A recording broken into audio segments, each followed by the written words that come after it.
And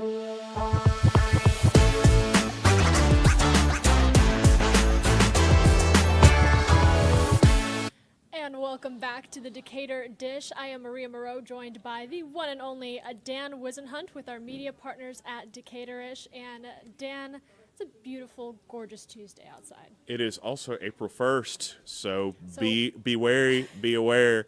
I was pranked this morning by my assistant editor. She told me my favorite coffee shop is closing. It's not happening, y'all. She totally played me, but I did get a free coffee out of the deal. So there you go. If you get punked on April Fool's Day, be sure you get some reciprocal free goods for your trouble. This is my favorite time of year in every newsroom across the nation, where the news director comes out and goes, take a second look at the stories that you see online, because they may not be what they seem.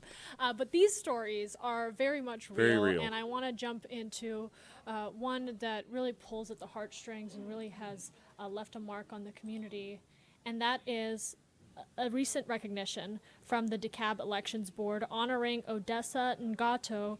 She's a former DeKalb voter registrations and elections employee who tragically passed on February 10th.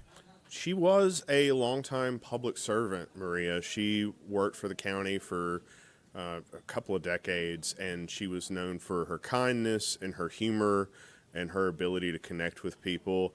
And it's worth noting because right now, so many people who work in public service and government jobs are waking up to find they've been let go, told to retire early. And it's important to remember how vital these employees are to the functioning of our government and how much they interact with the public. The people who are really good at their jobs, who work in public service, are really doing the Lord's work, and she was one of them, and she received a much-deserved posthumous recognition from the Voter Registration and Elections Board the other day. I wanted to shout her out and really reflect on the wonderful life of community service that she led. Talk to me about this next story, some continued changes coming to DeKalb County and a closer look at its police force. CEO Lorraine Cochran-Johnson sharpening her focus on combating crime through announcing new policies and strategies aimed at reducing pedestrian deaths and street racing. So Dan, what kind of approaches are we talking about here? LCJ has made no secret of the fact that she wants crime to be a priority, fighting crime, that is. And she recently empowered the police department to do some things that they haven't been doing for a while, namely chasing suspects. Also using what's called the precision immobilization technique, which is called the pit maneuver. And that, I don't know the technical way it happens, but in a nutshell, it involves a police vehicle disabling a fleeing vehicle by tapping it, basically, and spinning it on its side at a high rate of speed. Very dangerous. AJC recently did an investigation on this, found that there were a number of deaths caused by the troopers using this maneuver. Georgia State troopers are typically who use it because they're trained to do it. But the counter argument, CEO LCJ said, is the drag racers in DeKalb County know that there's a no chase policy here. And by implementing that policy, she hopes it will deter drag racing that occurs in DeKalb County. From a policy perspective, this is very much rolling the dice. It's doing something we haven't done in a while. Hopefully it all works out and nobody gets seriously injured, but these cases and these chases have resulted in serious injuries in the past. Well, crime, public safety is a major concern for residents in DeKalb County. And speaking of that, I want to talk about another major issue that keeps popping back up, and that is overcrowding at animal shelters. So let's get into it. DeKalb County recently extended overflow units of kennels and spaces to shelter more pets in the county. It's been an ongoing problem, particularly after the pandemic concluded, although I think technically it's still going on, but the worst of it passed.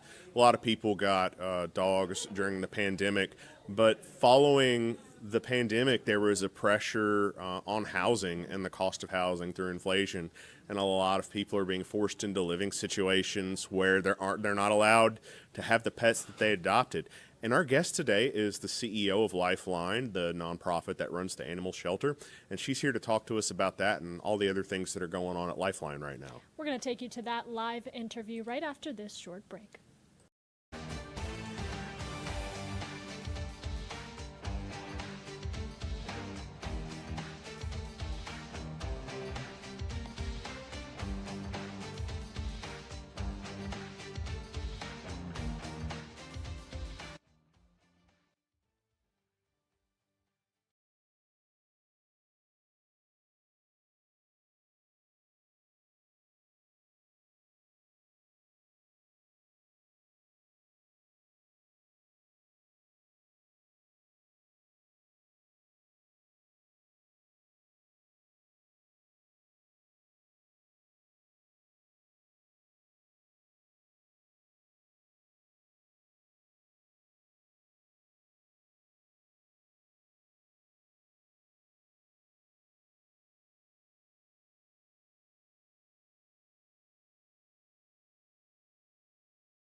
And joining us today is our special guest, Rebecca Gwynn, the CEO of Lifeline. Rebecca, it's been about a year since you've joined us. What has changed within the last year? Well, to be honest with you, Dan, thanks for having me back. Not a lot has changed. It's actually, I think, over the last year gotten a little bit worse. That's unfortunate. In what way has it gotten worse? Well, we had our largest intake last year in DeKalb County that we've had since 2005. So almost a 20-year record was broken, and those are not the kind of records we want to break. No, they are not. Do you have any idea what is driving the increase in uptake and intake at DeKalb Animal Shelter? I think it's a couple of different things. I think housing is always the number one issue. When people do bring in their pets that they're not able to keep and we're able to get a reason from them, that is the top issue, is not being able to find pet-friendly, affordable housing. So what is the current capacity situation at Lifeline? How much space do you have and how many animals do you have? Well, ideally the DeKalb County Shelter was built to hold 221 dogs at any given time. We have maximized that capacity with some additional housing configurations. They're not optimum, but we've needed the extra space. So we can go up to 475 dogs, and at that point we're really struggling. Today, this morning, we have 514 dogs in the shelter and another 790 dogs in our foster program. That is a lot of pups. What specifically has happened this year? I think before we jumped on the show, you mentioned there's a massive eviction taking place in an abandoned home, and there are going to be some animals from that. That's something that I got word of just this morning, that law enforcement was on the scene doing an eviction, and that they were expecting to bring in a number of animals. We had 25 animals come in just last night. So really the intake is really high. When I say it's the highest, it's been over 9,000 animals entered the DeKalb County Shelter last year. And it's really unprecedented. It's we're trying to keep up, but it is a serious challenge for us. I bet. We recently reported in Decatur that there's going to be some new kennels built, a pet village that's going into the DeKalb County Shelter. Tell me about that project. Right. So we're really excited about this expansion. This is something that DeKalb County is doing to help address these issues. I mean, we've been working very closely with the county because we are struggling both as an organization and as a county vendor. So the new pet neighborhood is actually 10 prefabricated dog kennels, and each one of those kennels will hold 12 dogs. So we'll add capacity for 120 dogs. Now, that doesn't mean we want another 120 dogs. Right. It will help us have a more humane environment for the dogs, because it really is a struggle right now. So Lifeline has moved away from the no-kill shelter, but it used to be that any animal that was taken into Lifeline, unless it was a health issue or something like that, there would be no euthanasia. But Lifeline has had to move away from that. Tell me about how that process has gone. Are you still having to utilize euthanasia for space at the shelter? So we look to euthanasia for space as a last resort, and that, you know, there's always tension between the number of animals coming in, the amount of space that we have, how quickly they can get out. And so at a certain point, we do feel like we reach a limit where we're not able to provide the care that we need. So we've been slowly trying to decrease that population through basically listing animals as urgent, and some of those animals may have to be euthanized for space. But we do everything we can to try to avoid that, and we rely on the community very heavily, particularly our volunteers and fosters, to help get those animals out. So it's we've not abandoned what some people call the no-kill philosophy. We are still very much committed to, if an animal comes into our care and he or she can be saved, she will be saved. The struggle is tremendous, though, right now. Do you think that euthanasia rates might increase as the overcrowding continues? Well, sadly, yes. I think our euthanasia rate has increased slightly. We strive for what's called a save rate, so that 90% of the animals coming into our care actually leave the animal shelter alive. And we anticipate that about 10% of the animals coming in, we're not going to be able to save because of either a health condition, medical condition, or because of a behavioral issue. But we are striving to save every healthy and treatable animal who comes in. So we've been close to that 90%, but it has varied a couple of percentage points, and that's really distressing to us. It makes for some very hard decisions.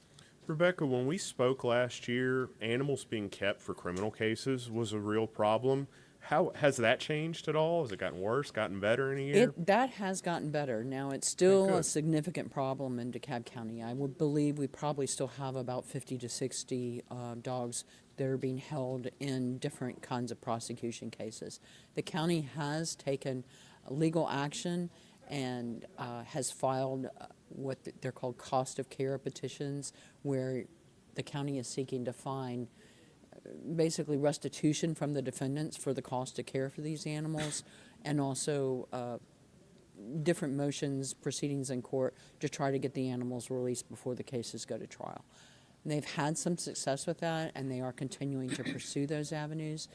So we are seeing a little bit of relief, but it's a slow process. It's a legal process. Rebecca, animal care in DeKalb County is sometimes very polarizing. There are many advocates, people who are very passionate about animals in DeKalb County. What would you say to residents who feel that Lifeline is failing to meet its obligations as the caretaker of the shelter in DeKalb County? First and foremost, the animals in our care are safe. Lifeline is working very hard to provide a solution to what is a community problem. None of the animals come to us on their own accord, and we're not out there searching for them. We manage the shelter, so we don't have control over the animals who come into the shelter, and we do everything we can to get them out as quickly as possible, but we need the community's help. Lifeline is the solution, not the problem. But it's extraordinarily difficult, and there are a lot of people that think we should be doing more. The reality is that we are doing more than most. We need your help. Absolutely. And starting with making sure that you're able to take care of a dog, presumably, when you adopt one. I know it's a tough process for a lot of people. Wanted to talk about the county's animal ordinances. And I know Lifeline manages the shelter end of this. What is Lifeline's role in enforcement of animal ordinances, or does Lifeline have a role in that? In DeKalb County, we really don't have a role in enforcing the ordinances. We work very closely with our partners in DeKalb County, the enforcement officers, but our role is to take the animals in. What, in your opinion, can be done to improve enforcement of animal ordinances in DeKalb County? I know you don't want to bash your colleagues at animal enforcement who are very important to what you do, but what do you think could be done to improve the enforcement of the current ordinances that are on the books? You know, what I'd really like to see is a more community-driven approach. I think that animal control generally is a complaint-driven service, and so it really does. It not only takes the community to help with the shelter, but it takes the community to help build a safety net for animals that are at risk.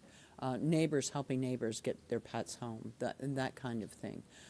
If we live in a community where the answer to every problem with the animals is for enforcement to come out and pick the animal up, our problem with the shelter is only going to get worse. So we need community-based solutions. And I think that DeKalb County government is really interested in pursuing more solutions that are providing help and support rather than punishment.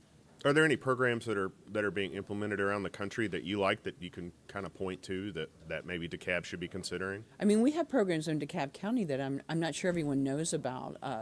Last year, we did some pilot programs, and the new CEO in DeKalb has supported these programs going forward and funded them.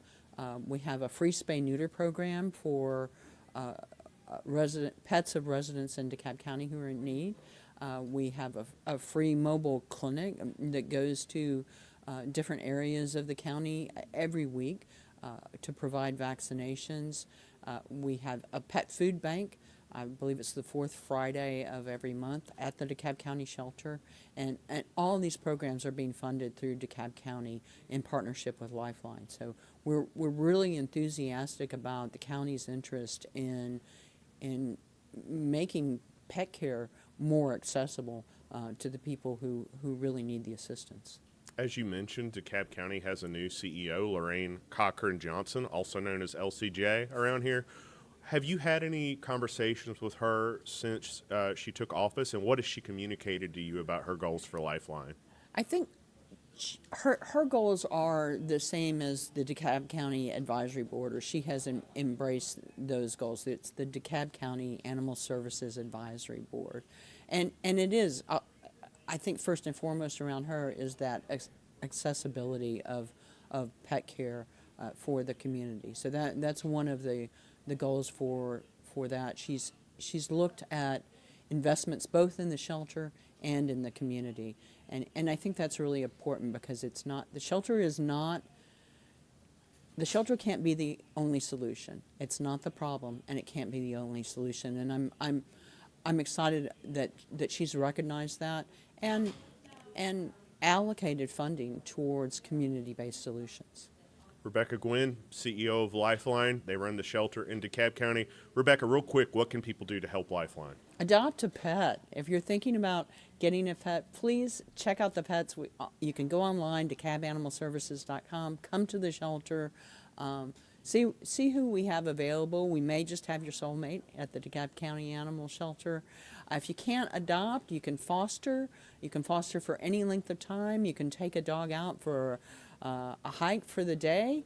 You can foster an animal over the weekend, or we have longer term possibilities. The community can really help us expand the shelter.